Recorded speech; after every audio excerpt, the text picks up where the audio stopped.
Welcome to the SciFi Pubcast. Come for a drink, but stay for the speculation.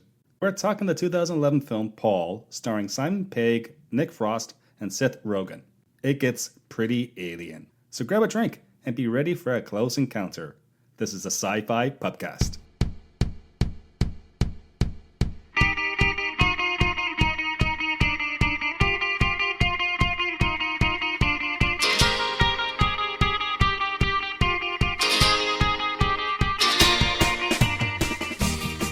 Greetings. Welcome to the SciFi Pubcast, the podcast that tries to be a pub, and perhaps someday a pub that tries to be a podcast. And as always, if you want to be on a podcast, you got some sort of passion about a science fiction or fantasy topic, come and visit us, please. Hit us up on social media or send us an email at management@scifipubcast.space because we want to talk with you because we're all about including as many people as possible. And looking around at the bar, and well, we got our two full-time staff members here. We have Carrie Simpson and Derek Beebe. Hey, Carrie. Hey, Joel. Hey, Derek. Greetings, Earthlings. Oh dear God. Well, I mean, we knew that Derek was a freak of nature and probably not from this planet, but now we have proof. Well, I'm from Earth, just not this Earth. Right. Okay. Right. It's pretty close. Most things are the same, except for obviously human behavior. Is this like Earth 240 or something? A little bit further down. Oh dear gods! Is there like an extra? Okay. Is there like an extra chromosome among Earthlings? Or what? I don't think we want to know, Joel. All right. Oh well. Well, folks, let's see. Carrie, how's your day been? Or your week? Or the last 2 weeks? Not bad. Not bad. There's a bit of a monsoon happening in LA right now. It's been raining since yesterday. So that's fun. There will be flooding, or there's probably already flooding. Any work tomorrow is going to be interesting. Yes, water, rain. Rain, fun things in life. Yeah, see, I'm actually stuck in Ottawa right now, and it's just been snowing and snowing and snowing. Yeah, a couple people offered to trade me their snow for the rain, and I said no, they can keep the snow. Yeah, there you go. Okay. In Pennsylvania, we finally managed to climb above the freezing point for the first time in almost a week. Oh, well, yes. And somehow Derek survived. Coincidence? Probably not. Derek, how you doing? I'm pretty good. How's the good old kitchen doing? Excellent. In honor of our movie today, I will be presenting Little Green Naan, N-A-A-N. It starts off as normal naan bread, but as I always like to say, the passage of time is the greatest chef. Like a fine wine, some things are better with age. Okay, I think you're going to make me hate naan, aren't you? And then I'm going to have to kill you. That's none of my business.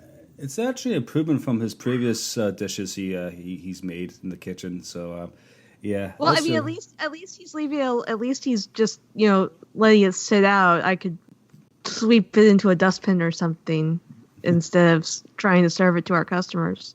What doesn't kill you will only make you stronger. Thank you, Friedrich Nietzsche. Okay, yes, let's see. How's Joel? Yeah, that's me, Joel Welch. I'm here. I'm kind of like the guy who runs this pubcast thing. No, I've been sick, so you can hear it in my voice. I've been down hard with a cold, and I'm trying to do the best that I can. And I'm functioning somewhat with cold meds. So I'm highly medicated with cold meds, and wow, is it trippy. What else? I'm getting excited, and I said this last show that for Star Wars Celebration Chicago in April, and I just bought tickets for the big Star Wars bash on the Thursday night in the Science and Industry Museum with all the different cosplay clubs like the 501st and the Rebel Legion and lots of groups like that. I've been to some of these things before in previous celebrations, and man, they can throw a party. So I'm quite excited. Pricey tickets, mind you, but it's an open bar. And they got me at the open bar. They got you at the open bar. Yeah, I know. I'm shocked. All right. What else? Well, I'll be wearing a SciFi Pubcast hoodie, which I actually bought. And they've been sent out to Derek and to Carrie and to Randall. And they're not the best, and I actually apologize for that. This is what happens when you buy stuff online. But they're not bad. Look at the logo, right? Just the back of it is like a yellow barcode. And it's I like just, the front. Yeah, the back is just funky. So yeah, please make fun of us. It is what it is. Yeah. Well, nobody stares at my backside anyway, so. Yeah, it's quite a conversation piece. Not your backside, the back of the hoodie. I actually showed it to my friend, and it took her like a good 30 seconds to read the back of it. She couldn't make out the last word at all. But yeah, it's funny because it's gold, it's in Gothic font, and I actually tried to expand the lettering because on the interface on this website which I used, it wasn't the greatest. So I just tried to make it bigger, and it went that way. And they didn't send me a proof; they just actually did the order, and I find that shocking and surprising. And buyer beware. Yeah, and what's the Latin for that? Caveat emptor. Yeah, and it's yeah. But it looks like the black speech written on the inside of the One Ring. It's like very, shoved together in cursive. So if we wear these hoodies, we may end up summoning Sauron. Yeah, basically. That could be interesting. See, I would think it would turn you invisible, but I'm already invisible anyway, so I don't need it. Great. And before we go on to our topic of our show, we're talking about the 2011 film Paul with Simon Pegg and Nick Frost, of course. I got to do my beer recommendation because that's what I do. Because someday I do want to open up a pub, science fiction themed pub, when I won the lottery or I win a major class action lawsuit. One of the two. I just need a windfall of money. So today's beer recommendation, again, it's a local brewery from where I am living right now, which is Ottawa, is Big Rig Brewery, and they are located in Canada, which is just outside of Ottawa. I highly recommend the Gold Lagered Ale. It's 5% alcohol by volume and has an IBU rating of 20 out of 100. So IBU is International Bitterness Units. So it rates the bitterness of the beer. So check it out. It's not adventurous. It's very much a nice, pleasant beer that you drink during a hot day. But it's not offensive at all. Try it. Any questions? There you go. Nope. Yeah, so that puts the pub in the pubcast right there. Yeah, we can move on and talk about science fiction now. Hey, Paul, let's see. This is one of my favorite films, comedies, honestly, all time, but it's up there on my list. I really enjoyed this film, and I know Dirk, you've seen it before, and Carrie, you just saw this recently, right? Yeah, I saw it yesterday. I watched it yesterday on your recommendation. It was really fun. Paul was kind of adorable when he wasn't being, gross. And I didn't realize that Seth Rogen voiced him until the credits, and I went, oh, yeah, that's why the voice sounds familiar. Nice. Okay. You didn't recognize Seth Rogen? No, not really. He has a very distinctive voice. He does. On the bright side, I did recognize Sigourney Weaver's voice about halfway through. Nice. And to our dear customers who probably have no idea what the film is, or if so, is wondering if they should switch to a different podcast. Paul is, let me tell you the storyline. I'm going to read this off of the IMDb storylines. It's written by Universal Pictures, the production studio who put the movie out in the first place. And forgive me, I have a cold, so I'll try to read it in a Canadian cold accent. How's that? Two sci-fi geeks takes a pilgrimage to America's UFO heartland. While there, they accidentally meet an alien who brings them on an insane road trip that alters their universe forever. For the past 60 years, an alien named Paul, voiced by Seth Rogen. Hey, isn't he Seth Rogen Canadian? I believe. Yes. I believe he is, yes. Excellent. There you go. I digress. Has been hanging out at a top secret military base, because that's what you do when you're an alien.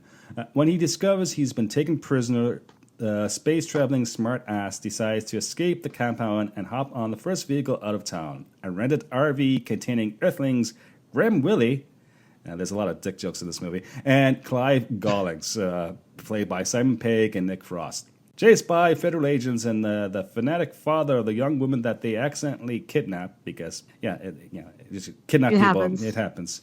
Graham and Clive hatch a fumbling escape plan to return Paul to his mother's ship. And as the two nerds struggle to help, one little green man might just take his fellow outcasts from misfits to intergalactic heroes. Cue the music. Dun, dun, dun. Okay. I love this movie because it's involves a road movie, right? It's basic. I love road It's a movies. road trip. It's a road trip. Plus, it's all about UFO lore. Plus, all the pop culture references. I just find it so funny, and I find it to be a very tight, concise film. And it's not like it's very well written. Things make sense to me, and just the continuity of devices to move the plot forward, they make sense. What do you guys think? Or is it because it's about a non-American visiting America for a science fiction convention and meeting an alien and having fun adventures? That could be. Oh my God, Derek!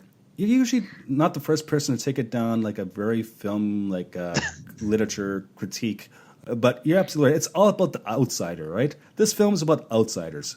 Let's talk about that. Yeah, and who knew the Cantina Band music could be countrified like that? That was Oh God, that was fun.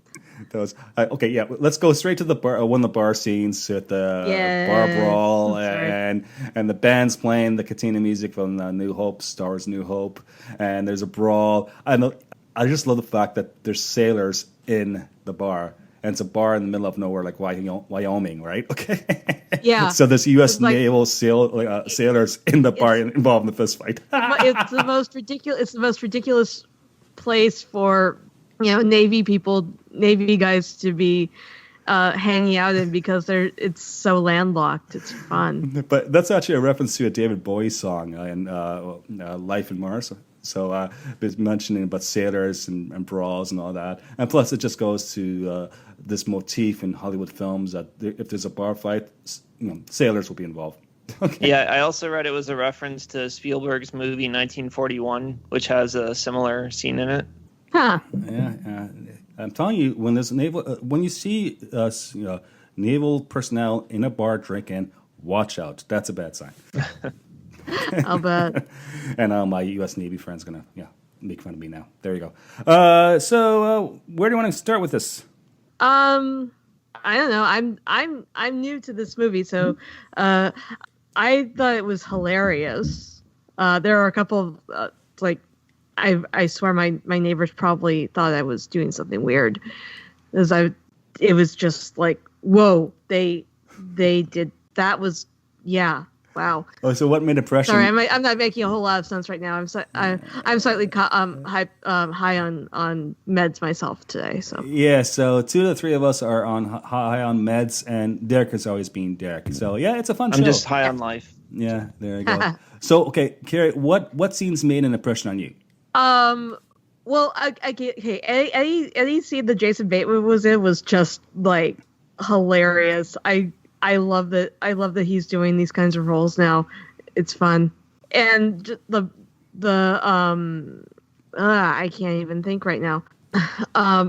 The spaceship at the end landing on Sigourney Weaver's character, that was just like I was not expecting that. That was smashing. It was smashing. Thank you. We should say everything about this is spoily. So if you haven't seen it, come on. It's been 8 years. Get out and see it. But go ahead. And all the sci-fi Easter eggs. I mean, with Simon Pegg and Nick Frost in the movie, I kind of expected the Star Wars lines and references, but the idea that Paul was instrumental in helping Spielberg out was just hilarious. Like, oh, that explains so much. Oh yeah, there's so many references from Close Encounters of the Third Kind to like Indiana Jones, yes, all this bigger stuff, right? Yeah, but even and of course Aliens, which I know the line even if I haven't seen the movie. Oh yeah, that's what's the line they use? It's Sigourney Weaver saying something about die bitch die or something like that. No, she says, "Get away from her, you bitch." Oh, right, of course. Who could think of that? And then the alien queen goes, wow. But you also have X-Files and Star Trek and Star Wars and the Titanic. Wow, who knew? Yes, join me like one of your pretty French women. Mm-hmm. Paul. Yeah, there you go. Oh, that was just wrong. My favorite thing about this movie is the star-studded cast, because basically every single person in this movie is someone that I really, really love from something else. I mean, because with Simon Pegg and Nick Frost starring in it, it's basically an unofficial Edgar Wright movie, although he had nothing to do with it. Although apparently he was supposed to direct it at one point, but then he went off and did something else. But so it's always great to see those two together. And you got Jeffrey Tambor from Arrested Development. You've got Jason Bateman, who I love, of course, the star of Arrested Development. Seth Rogen is always funny. Bill Hader and Joe Lou Truglio, I love both those guys. Sigourney Weaver, the voice of Steven Spielberg. Kristen Wiig from SNL. This was a real all-star cast. Oh yeah. Yeah. Yeah, they managed to get a lot of people together for this, and it was great. That was great. Yeah. Comic genius. Just some of these lines they use is amazing. It's like just even the British stuff, right? It's not over the top British humor, but they play off on that, and they do play off on the outsiders, right? Two Brits in the southwestern United States. It's so good. Yeah. And you know the movie's going to be good when it actually starts at San Diego Comic-Con in the plot. You know, it just starts the movie off right. You know, with orcs and stormtroopers and buying or overpriced things at San Diego Comic-Con. Love that. Yeah, that sword was definitely overpriced. Yeah. Have either of you ever been to Comic-Con? I have not been to San Diego Comic-Con. The last Comic-Con I was at was LA Comic-Con back in August, I think. August or September. So what you're saying is that San Diego and LA are different places. Yes, Derek. Okay. Yes, there you go. LA I is thought big. the entire is coast big. of California was a single megacity like in Judge Dredd. You mean Demolition Man? No, not yet. Yeah, not yet. Not yet. Yeah, for me, I've been to New York Comic Con. I've been to, I think the count is up to 7 Star Wars celebrations, and I've been to Comic Con type events in Toronto and Ottawa and Niagara Falls. So there you go. My only thing is a single Star Wars celebration. But you were in town for New York Comic Con. You just didn't go into the con. Right. I was more of a lurker outside. Which doesn't sound creepy at all. Yeah, there you go. Well, on my Earth, it's not. Okay. Oh, great. We're still on that. So is it an extra chromosome, or is it several extra chromosomes in your DNA? It's more a state of mind. Do you really want to know, Joel? Right. And I'm sorry, not in your DNA, is how your DNA is organized, right? We're going to get mail over that one. Sorry, like real scientist types. I do try. I'm just completely incompetent on like math and real science. Well, I'm a big fan. I am a big fan. Yeah. I do have that ET trick. You know how his finger glows? If I put my finger up against a light, you can see through the finger. It's like translucent. Yes. That happens to everyone, Derek. Uh-huh. But can you heal like Paul did? That's the question. I can heal myself with enough time eventually. That's not what I was asking though. By the way, side story, but this is a true story. When I was a kid, you know how if you hold if you have both your eyes open, but you hold one finger up to one eye, it looks translucent because you're seeing through the other eye. As a kid, I actually thought that I had the power to see through my finger. Why am I not surprised? Isn't me, but I think Derek would be like when I see the character Adam Shadowchild in this movie, Paul, I actually thought of Derek in a few years. He was an asshole. Yes. Yeah, what are you trying to say, Joel? No, okay. Just looking at this film as just going to cons and doing the lineups, and if you're the celebrity, right, or you're the writer, you must get so bored of the fans asking stupid questions. You turn into an asshole like Adam Shadowchild. Like I've never had a fan, so I don't know. I suppose that depends on the celebrity. Sometimes they manage to deflect, or they manage to answer without seeming to be an asshole. What's the line that Adam Shadow said? Did you buy a book? No. Then fuck off. Oh wow, there's that. Okay, this is kind confession time. Uh-oh. So about 3 years ago, maybe 4, I'm thinking 3. Yeah, so December 2015. Yeah, that'd be right. I actually, okay, I had a really rough period at work when I was on a course. I got hurt doing stuff physically, and I said, fuck it, I need to go on a vacation to get away for a few days. And so I went to Las Vegas. And one of the reasons I went to Las Vegas is because I saw the movie Paul, and there's a lot of stuff around Vegas that is part of the UFO lore. So I went to Vegas. Of course, I drank a lot and I did some stuff, but I went on the Area 51 UFO tour. Now, it's not, you can't get on the base. There's like armed guards with machine guns and fence lines and barbed wire and stuff like that. But I went all through the extraterrestrial highway, and I went to this restaurant, the Little Alien, which is based like the film in Paul. It's a real restaurant in Rachel, Nevada. I actually have a golf shirt with that on. I got to bring it to Star Wars Celebration Chicago because it's nice. It's literally in the middle of nowhere, okay? And it's so eerie as hell because you have these mountains, they're low-lying mountains, and you feel so alone, and you can it lends itself to the UFO genre, and it's amazing. And I look at it and wow. So I actually had a hamburger at that restaurant. Yes, one of the proudest moments of my life, actually. There's that. And what else? They mentioned the black mailbox. Yeah, didn't they visited the black mailbox, didn't they? Yeah. So just to let you know, that black mailbox is no longer there. The owner of the land actually had enough of people visiting this in the middle of nowhere crossroads, and it got vandalized and it got busted, and they didn't fix it. So that's no longer there. But I did see where it was, so isn't that cool? That Did is you get cool. a picture of the empty spot where the black mailbox used to be? Yeah, I think I did. I should hunt it down through my photographs and share it. But Well, if you lost it, it'd be pretty easy to fake. But it's just funny. So you have this movie, and you have me going, I need to do something, and I'm bored, and I just don't want to drink beer. And how many times can I see the Grand Canyon, which is actually really awesome. But I was debating whether to go someplace else or Vegas, and what tipped the scales was the UFO tour of Area 51. So yeah, and I did that all because of this movie, Paul. Wow. Yes. Excellent. So art does influence people and people's choices in life. Right? Drink. It must be the cold meds. Yes. What else is there? So Area 51.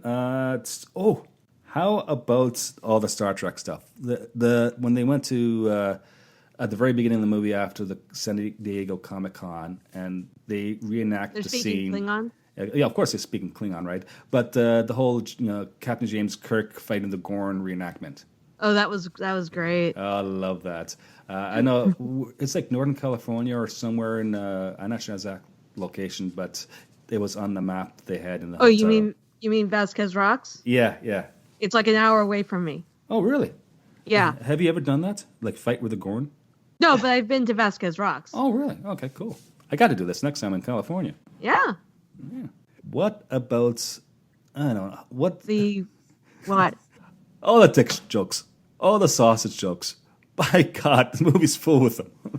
It's silly. I didn't expect less from these guys. And it's so good because all these references to sausage. Hey, sausage was like a British term of endearment, and it's the guy's name's Willie. Or when Paul opens up the fridge in one of the scenes at the beginning when he's in the RV, looking for breakfast. You can see the sausages in the fridge. It's so. Yeah. Oh God. They were. Yeah, they were cooking them. Yeah, there's that. And then there's, all the type of swearing that... Kristen Wiig's character. Yeah. Her learning how to swear was interesting. They definitely came up with some interesting things for her to say. Yeah. And then you contrast that to the different, to female gender with this, the comic book with a woman with 3 breasts. God. It's like, where do they come up with this stuff? Total Recall. That's well- where. Well, Yeah. I think they that probably came from like I'm guessing either Total Recall or Yeah. something else. Yeah. It's like, oh, Fortress? Oh, you're sick. Yeah. Wow. See, this is the 13-year-old me laughing at this stuff. Of course it is. Was there any significance to Bateman's character being named Zoil, Z-O-I-L? Or was that just like a weird name? I have no idea. I'm sure there is. I know the IMDb trivia has a bunch of stuff, pages upon pages of little. Yeah, I trivia didn't see facts. anything there about that name. I mean, it sounds like oil with a Z in front of it, but Yeah. Who's the Or bag? foil, like as in tinfoil. Right. Isn't that's Zoid? true. Zoid, isn't that the bad guy from Superman back in the day? Zod. Zod? Zod. Okay. Zod. There's too many Z's names, or Z names. Oh, there we go. Z versus Z. God help us. Code medicine. Yeah. Wasn't Zed the bad guy in Power Rangers? You're not talking about what you're not talking about. Original what Power movie? Rangers. The original- ZEDD. No, I First, don't it was remember. Rita Repulsa, but then, like in the next season, she awakened. I don't know if he was her boss or something, but yeah, he was Lord Zed, Z-E-D-D. He must have been Canadian. I have a vague recollection of him from being forced to watch the '90s Power Rangers movie for a different podcast, and I'm Power trying to Rangers scrub. was the bomb when I was 12 years old. I'm trying to scrub that from my memory. I really am. Yeah. Yeah, well. So, the name Paul, did he catch the reference? It's very subtle. He was named after the dog he landed on. Yeah, the dog died. Got Yeah, smeared and smashed He with the spaceship. crashed his spaceship into a dog. Right, and- and yeah, Yeah, and the little girl named him after the dog. that's right. It's like as if Indiana Jones. We named the dog Indiana. Yeah, exactly. It was the dogs, babe. Yeah, That's just classic. yeah. That was like, all right, he's named after the dog.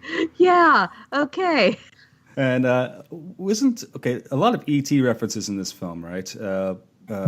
Product placements, that type of stuff. But is it me? I'm trying to remember. So at one point in ET dressed up as Yoda for Halloween, right?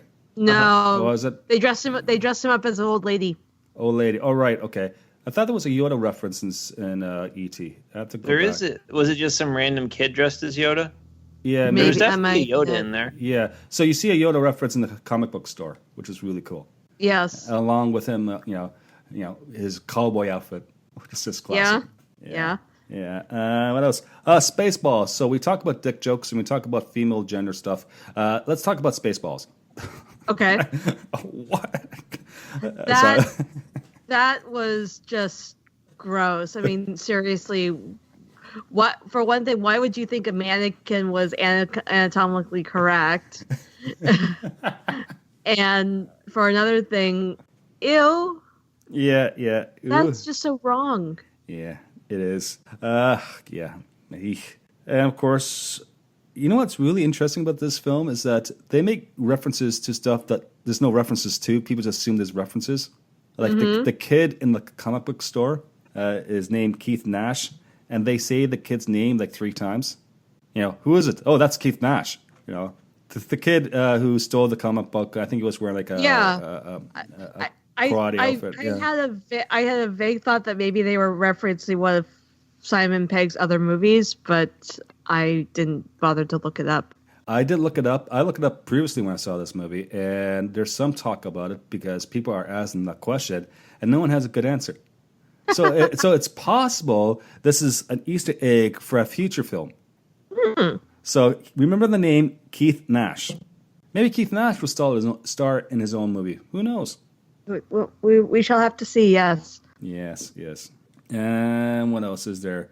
I thought it's something we should point out. Now, in the movie trivia, they do not mention this at all, but this movie has the exact same plot as the cartoon American Dad, because it's about a super secret government agent who is taking care of a little gray alien who's trapped on a military base, but they become friends and he helps him escape.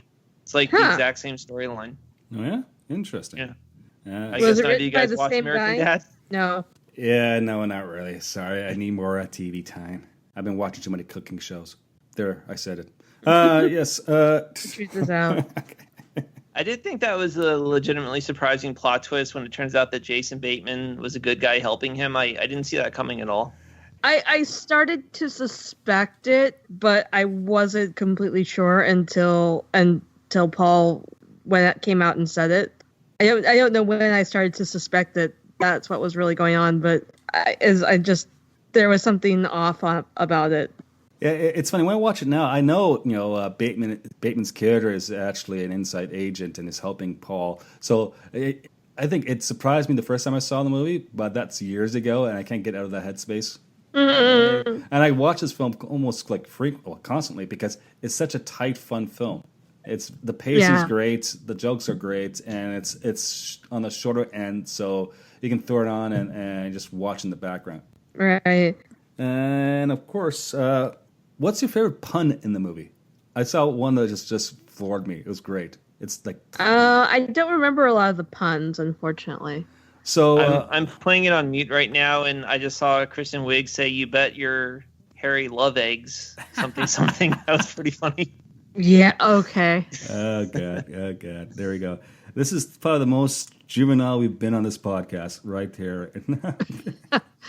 I remember one time when Graham was on, we were talking about going down rabbit holes for a while. All right. So I'm surrounded by children, Yes, guys. I'm yeah. sorry. I'm sorry to the more mature members of our audience if they exist. Yes.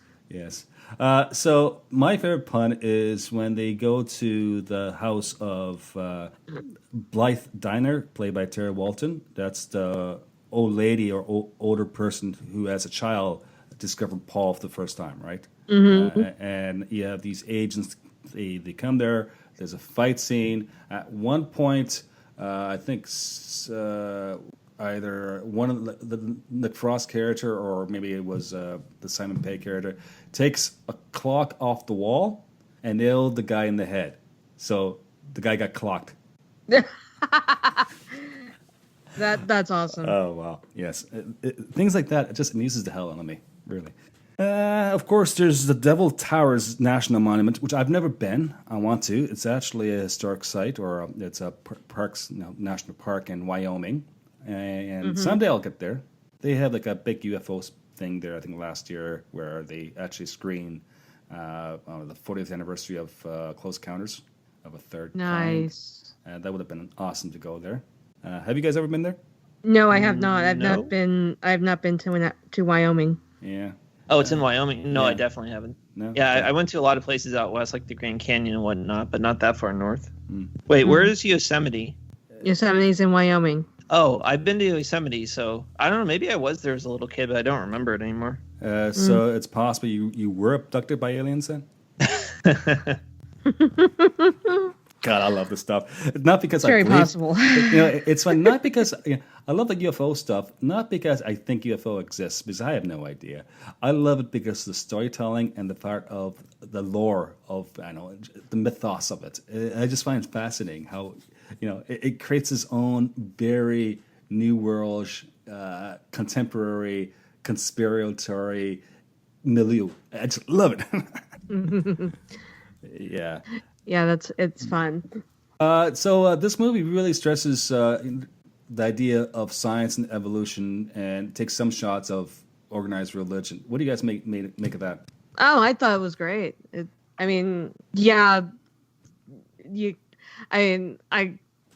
lost my train of thought. Sorry. Yeah. Pulled out So of the station and you were still there. What? Pulled out of the Yes. station and you were left behind.